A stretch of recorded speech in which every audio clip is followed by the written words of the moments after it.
It's story time! It's story time! Have y'all ever been a part of a group where there's like one person that is extremely toxic, but everyone just sort of accepts that that's the way that they are? It is one of the most difficult social dynamics to navigate. Because if that person ever crosses a line with you and you call them on it, you're automatically in the wrong. The group has been... I call this the I Love Lucy scenario, because everybody in their lives has to dance around and, oh, don't let Lucy know, it's gonna be big trouble if this person finds out, oh. And if you're dancing around a person, and I'm talking about my family in particular, they danced around a person doing some of the most hardcore drugs and degenerate behavior with their children, and yet somehow constructed a narrative that me trying to get her some help for her drugs and her being abusive to her children, I've lost my entire family for standing up for what's right. Because this is the way things are now. I want you to pay real close attention to this, folks. And if you're dealing with this kind of stuff, you know, I've always said that this is worldly advice, and I don't want to take it because God says to forgive.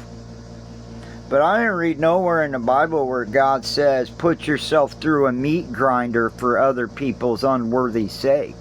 I do believe that there is something called pearls before swine. So let's listen. This social agreement that behavior from that person is acceptable. So once you call out that behavior, you're going against whatever the social agreement is in that. I'm working really hard to not let it happen to me. I refuse to become a cold-hearted, callous bastard. My forgiveness is used up 10 times 10, and I'm still working on that in my heart. But I refuse to stoop down to those levels, and it's turning me into a toxic person trying to defend my honor. I mean, as a 55-year-old man and disabled, my whole family tried to make me homeless. Well, they did make me homeless, like literally, with no conscientiousness to it at all. And 2 years later, and I'm still in the same situation. They don't understand what they did to a 55-year-old disabled old man. It's crazy.